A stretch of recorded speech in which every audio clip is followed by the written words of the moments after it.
শবে কদরের নামাজের নিয়ম, নিয়ত ও কোন সূরা দিয়ে পড়তে হয় একটু জানাবেন। রমজানে হারিয়ে যাওয়া এমন কিছু আমলের কথা বলুন যা অধিক ফজিলতপূর্ণ আমল কিন্তু তা অনেকেই জানে না বা আমল করে না। ইতিকাফ থাকা অবস্থায় মুরগি বা পশু জবাই করা যাবে কিনা, এমন কোন আমল আছে কিনা যা করলে রোজা রেখে ক্ষুধা কম লাগবে। নারীদের জন্য কিছু আমল বলুন, কারণ রমজানে বাসায় সাহারি, ইফতারি, অন্যান্য কাজ করতে করতে বেশি বেশি আমলের সুযোগ তারা পান না। এরপর প্রশ্ন হলো, আমার স্বামী কথায় কথায় আমার গায়ে হাত তোলে, গ্রামের দিকে খবর আপনারা জানেন না। আমার প্রশ্ন হলো, রোজা রেখেও আমার স্বামী গায়ে হাত তোলে, তাহলে তার কি রোজা হবে? আমরা গরিব মানুষ, শ্রমজীবী, মাঠে আলু তোলা, সরিষা কাটা এবং মাটি কাটা ইত্যাদি কাজ করি। রোজা রাখা বিরাট কঠিন।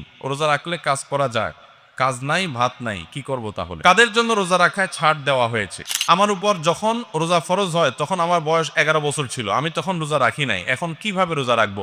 আপনি এখন রোজা রাখবেন, আগের যত রোজা বাকি ছিল রাখেন নাই সেগুলো কতগুলো হলো আনুমানিক একটা ফিগার বের করে এখন থেকে রোজাগুলো রেখে রেখে শেষ করবেন। এরপরে প্রশ্ন হলো, রমজানের প্রথম 10 দিন, মাঝের 10 দিন ও শেষের 10 দিনকে বলা হয় রহমত, মাগফিরাত ও নাজাতের দিন। এটা কতটা সহি? তাহলে কি ওই দিনগুলোতে রহমত, মাগফিরাত, নাজাত পাওয়া যাবে নাকি বাকি দিনগুলোতেও পাওয়া যাবে? দেখুন, এই হাদিসের সনদকে মুহাদ্দিসরা কেউ কেউ কিছুটা দুর্বল বলেছেন, কিন্তু এটার মাধ্যমে এটাও হতে পারে যে এই দশকে বিশেষভাবে রহমত দেওয়া হয়, অন্যগুলোতে আমভাবে দেওয়া হয়।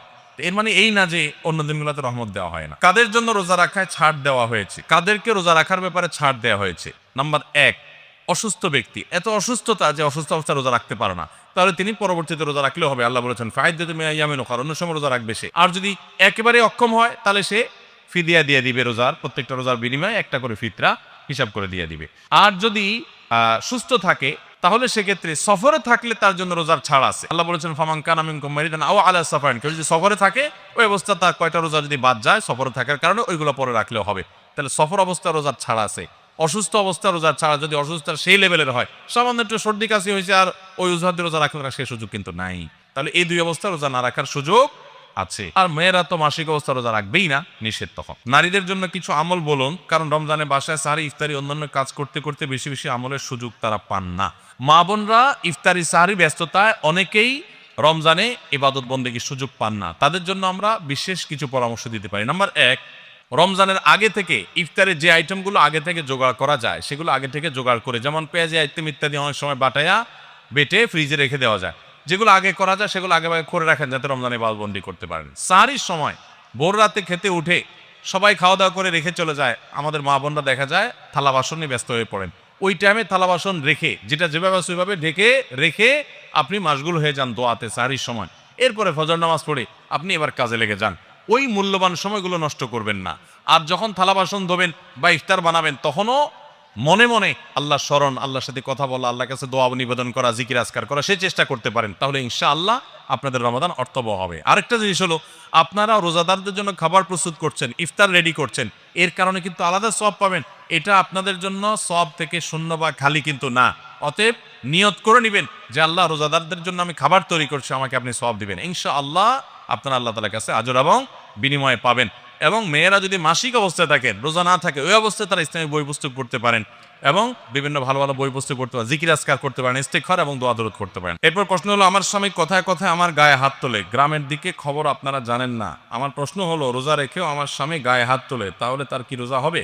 যদি স্ত্রীর প্রতি জুলুম করে, নির্যাতন করে, শারীরিকভাবে তাকে লাঞ্ছিত করে, তুচ্ছ করে, তাহলে সন্দেহাতীতভাবে সেই স্বামী অপরাধী, সেই স্বামী গুনাহগার। স্ত্রীর যদি অধিকার নষ্ট করে, তার প্রতি যদি জুলুম করে, কথায় কথায় গায়ে হাত তোলা অবশ্যই জুলুম। এই জুলুম যদি কোনো পুরুষ করে, কোনো স্বামী করে, তিনি রোজা রেখে জুলুম করছেন, তার মানে তিনি গাছের গোড়া কেটে আগায় পানি দিচ্ছেন, তিনি ওষুধও খাচ্ছেন, বিষও খাচ্ছেন। রোজা রেখে তার উপকার হচ্ছে, কিন্তু জুলুম করে তার আবার ধ্বংস তিনি ডেকে আনছেন। রোজার মর্ম যদি তিনি বুঝতেন তাহলে এটা করতেন না। নবী সাল্লাল্লাহু আলাইহি সাল্লাম বলেছেন, রোজাদার ব্যক্তির সাথে কেউ যদি ঝগড়া করতে আসে, সে বলবে ভাই আমি রোজাদার, আমি ঝগড়ার উত্তর দিতে পারতেছি না। আর এই লোক বরং ঝগড়া তো দূরের কথা, আরো এক কাঠি সরস, সে বোর গায়ে হাত তুলছে, মারামারিতে লিপ্ত হচ্ছে, সন্দেহাতীতভাবে সে রোজার মর্যাদা রাখে নাই। এই লোক প্রকৃত অর্থে রোজাদার না। তারপরও তার রোজা সে রাখা কন্টিনিউ করবে এবং রোজার মর্মটা বোঝার চেষ্টা করবে। আল্লাহর কাছে তার হেদায়েতের জন্য আপনি দোয়া করবেন এবং সবর করবেন, অন্যদেরকে দিয়ে তাকে বোঝাবেন। আমরা অনেক পুরুষ আছি এখনো স্ত্রীদের প্রতি জুলুম করি। আজকাল অবশ্য কিছুটা পাল্টে গেছে পরিবেশ, অনেক মহিলা আছে তলে তলে পুরুষদেরকে নির্যাতন করে। এই ঠিক ঠিক আওয়াজটা সবসময় এই জায়গায় জোরে শুনি, সব জায়গায় আমি। এর মানে হলো ঘরে ঘরে এটা চলতেছে। আপনারা সবাই কি এই সমস্যা পড়ছেন? সবাই যে পরিমাণ আওয়াজ হচ্ছে তাতে আসলে নারী অধিকার নিয়ে বহুত কিছু হয়েছে আমার দেশে, নতুন করে পুরুষ অধিকার নিয়ে ভাবতে হবে বোধহয় আমাদেরকে। অনেক মহিলা আছেন যারা পর্দা করেন, নামাজ পড়েন, আসলেও ভালো মানুষ অনেক দিক থেকে, কিন্তু স্বামীর সাথে চরম বেয়াদবি করেন। মুখোমুখি তর্ক ছাড়া কোনো কথা নাই, বেয়াদবি ছাড়া কথা নাই। দেখুন, সেকুলার সমাজ ব্যবস্থা আমাদের মা বোনদেরকে উস্কে দেয়, হ্যাঁ, অধিকারের নাম দিয়া নানান কথা তাদেরকে ফুসলা ফাসলা শিখাই দেয়। সংসারটা ভেঙে ফেললে এর পরের ইতিহাসটা যে কত করুণ হয়, এটা আর সেকুলাররা জানতেও আসে না, জিজ্ঞেস করতেও আসে না। এজন্য আমাদের মা বোনদেরকে আমরা বলবো, সবর করুন, এবং যদি স্বামী অমানুষ হয় তাকে শাসন করার জন্য নানামুখী উদ্যোগ গ্রহণ করেন, কিন্তু হুটহাট করে বেয়াদবি করবেন, সংসার ভেঙে ফেলবেন, এর মাধ্যমেই সব সময় সমাধান হয় না। এজন্য সবর করতে শিখুন। এতেকাফ থাকা অবস্থায় মুরগি বা পশু জবাই করা যাবে কিনা? এতেকাফ করা অবস্থায় মুরগি পশু জবাই করবেন কেন? কি দুঃখে? বাইরের লোকের টান পড়ছে? যদি আপনি মসজিদে থেকে করতে চান, করতে পারেন, হয়ে যাবে মুরগি জবাই, আপনার এতেকাফেরও ক্ষতি হবে না যদি এরকম কোনো লোক না থাকে মুরগি জবাই করার জন্য। যদি বিকল্প থাকে তাহলে সেটা করবেন, কারণ আপনি মসজিদে থেকে বাইরে মুরগি ধরে জবাই করা এটা তো কঠিন একটা কাজ। এত কসরত করি কেন করতে যাবেন যদি অন্য লোক থাকে? যদি না থাকে কেউ, আপনি মসজিদ থেকে যদি মুরগি জবাই করে দেন, সেটা জায়েজ হতে পারে। এমন কোনো আমল আছে কিনা যা করলে রোজা রেখে ক্ষুধা কম লাগবে? আমার পিপাসা চূড়ান্ত কষ্ট হয়, রোজা রেখে ক্ষুধা কম লাগবে এমন কোনো আমল আছে কিনা? সুবহানাল্লাহ। আর কিসের আমল চাওয়া বাকি আছে আপনার? এই দেখেন ভাই, আমল একটা আছে অবশ্য। আমল হলো, যে আমল করলে রোজা রাখলে আপনার ক্ষুধা কম লাগবে, সেটা হলো ঘুমের আমল। কিসের আমল? ঘুমের আমল।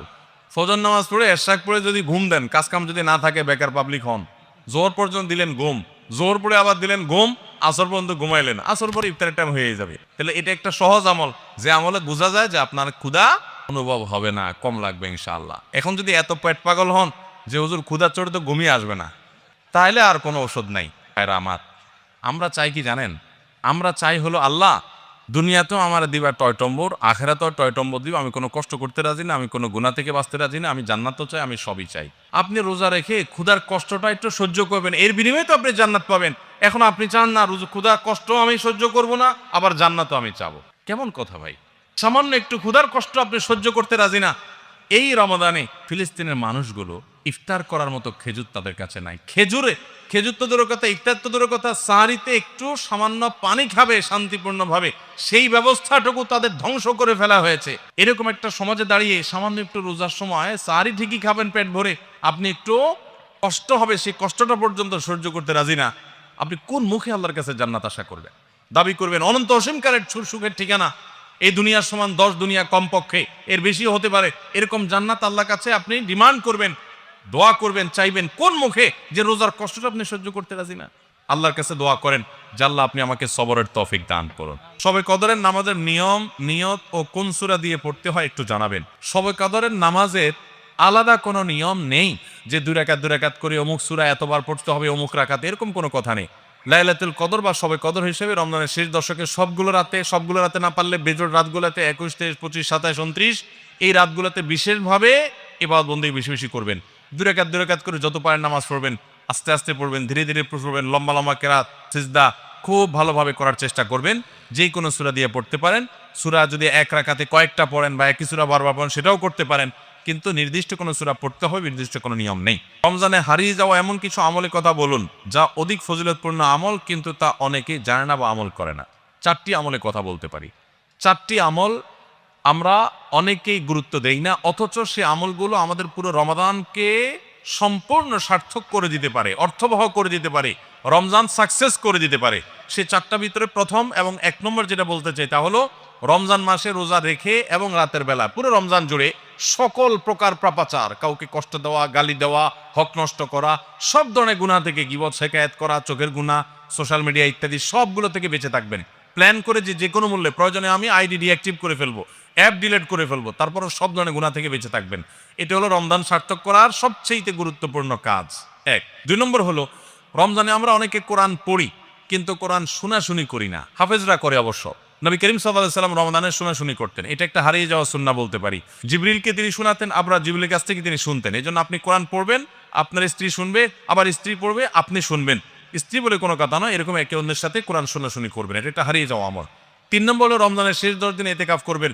রমজানের শেষ 10 দিনের এতেকাফ এমন একটা আমল, রমজান রোজা ফরজ হওয়ার পর থেকে নিয়ে মৃত্যু পর্যন্ত নবী সাল্লাল্লাহু আলাইহি ওয়াসাল্লাম জীবনে কখনো এতেকাফ ছাড়েন নাই। আমরা ম্যাক্সিমাম মানুষ জীবনে কখনো করি নাই। এতেকাফ করা হলো আল্লাহর ঘরে এসে গাঁটটি বোসকা নেই পড়ে যাও যে আল্লাহ ক্ষমা করা ছাড়া যাব না। এতেকাফ করা যদি মসজিদে ঘুমায়ও থাকে, এতেকাফ করাটাই যেহেতু একটা স্বতন্ত্র ইবাদত, সো তার এতেকাফ করার মাধ্যমে লাইলাতুল কদরটি অটোমেটিক পাবেন ইনশাআল্লাহ। এই জন্য এতেকাফের আমলটা আমাদের রমাদানকে সার্থক করে দিতে পারে, অথচ এটা হারিয়ে যাচ্ছে। আর 4 নম্বর এবং সর্বশেষ হলো রমজানের শেষ দশক হলো ইবাদতের দশক, আমলের দশক। আমরা প্রথম 2 দশকে যা পারি না পারি, শেষ দশক বেশি আমল করার চেষ্টা করব। অনেকে আমরা শহর থেকে গ্রামে যাওয়ার জন্য পরিকল্পনা করতে করতে 4-5 দিন চলে যায়। অনেকে কেনাকাটার জন্য 4-5 দিন ব্যয় করে ফেলি। ঈদের প্রস্তুতির জন্য তাদের শেষের দিনগুলো নষ্ট হয়ে যায়।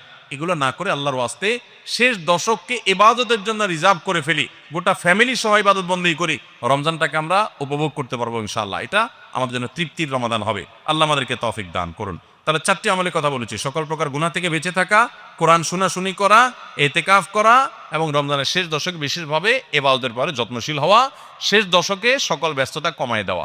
এই 4টি জিনিস আমাদের রমাদানকে সার্থক করতে পারে ইনশাআল্লাহ। আমরা গরিব মানুষ, শ্রমজীবী, মাঠে আলু তোলা, সরিষা কাটা এবং মাটি কাটা ইত্যাদি কাজ করি। রোজা রাখা বিরাট কঠিন। রোজা রাখলে কাজ করা যায়, কাজ নাই ভাত নাই, কি করব তাহলে? ভাইরা আমার, এই প্রশ্ন আমাদের যখন আসে শ্রমজীবী ভাইদের কাছ থেকে, তখন আমরা প্রথমেই তাদের প্রতি সমবেদনা জানানোর চেষ্টা করি যে আমরা এমন একটা সমাজে বাস করছি যে সমাজে আমাদের শ্রমজীবী ভাইদের জন্য আসলে ভালো কোনো ব্যবস্থা নেই।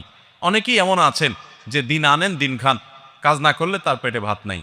এই ভাইদেরকে আমরা বলবো, আপনার এমন হার্ড পরিশ্রম করতে হয় যে রোজা রেখে সেটা করা সম্ভব নয়। এই অজুহাতে আপনার রোজা না রাখার সুযোগ নাই। আপনি এখন বলবেন, হুজুর তাহলে কি মরে যাব? না, মরেও যাবেন না। আপনার জন্য বহু বিকল্প আছে। কি কি বিকল্প আছে? ধরুন একজন রিক্সা চালক, রিক্সা চালানো খুব হার্ড পরিশ্রমের কাজ। আজকাল অবশ্য বেশিরভাগ এলাকাতে মোটর টোটর লাগাই নিয়েছে, যারা প্যাডেল মারেন পায়ে দিয়ে, তাদের অনেক কষ্ট হয়। এখন আপনি বলতে পারেন, হুজুর 8 ঘন্টা 7 ঘন্টা 6 ঘন্টা রিক্সা চালায় কিভাবে রোজা রাখবো এই গরমের সময়? আমি বলবো, ভাই আপনার যে অনেকগুলো অপশন আছে তার ভিতরে একটা অপশন হলো, আপনি যদি ইচ্ছা করেন যে রমজান মাসে আমি রিক্সা চালাবো খুব অল্প সময়, যে জমার টাকা তুলে কোনো রকম আমার ডাল ভাত কেনার কোনো রকম ব্যবস্থা হবে, মানে কোনো রকম বেঁচে থাকার ব্যবস্থাটা হবে। যেহেতু আমার রোজা রাখা লাগবে, এই জন্য আমি ডিউটি একটু কমায় করবো, 6 ঘন্টা জায়গায় 3 ঘন্টা করব। এবং দিনে ডিউটি করলে প্যাসেঞ্জার একটু বেশি থাকে, আমি একটু রাতে বেশি ডিউটি করব, প্যাসেঞ্জার একটু কম থাকবে, তারপরেও আমার রোজাটা রাখা হবে। চেষ্টা করলে উপায় আছে না নাই? আপনি যদি আগে থেকে 4 মাস আগে থেকে প্ল্যান করেন, যেহেতু সামনে রমজান মাস আসতেছে, রমজান মাসে হার্ড পরিশ্রম আমি করতে পারি না, করতে গেলে রোজা রাখা হয় না, রোজা রাখা এদিকে ফরজ, আমার আল্লাহর কাছে যেতে হবে, সেজন্য আমি 4 মাস আগে থেকে যদি একটু একটু করে টাকা জমা করে রাখি রোজার মাসে, যাতে আমি বসে বসে খেতে পারি বা কম পরিশ্রম করে সংসার চালাতে পারি, তাহলে সেই সুযোগ আছে না নাই? এরকম বহু সুযোগ আছে। আপনি লোন করে করতে পারেন, পরে সেই লোন পরিশোধ করতে পারেন। করোনার সময় দেখেন, আমরা অনেক কিছুকে মনে করি অসম্ভব, করোনার সময় সেগুলো যে সম্ভব সেগুলো আমরা হাতে কলমে দেখেছি।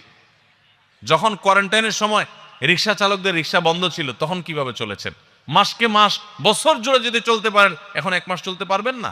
এজন্য ভাই কষ্ট হবে ঠিক, কিন্তু সদিচ্ছা থাকলে সম্ভব।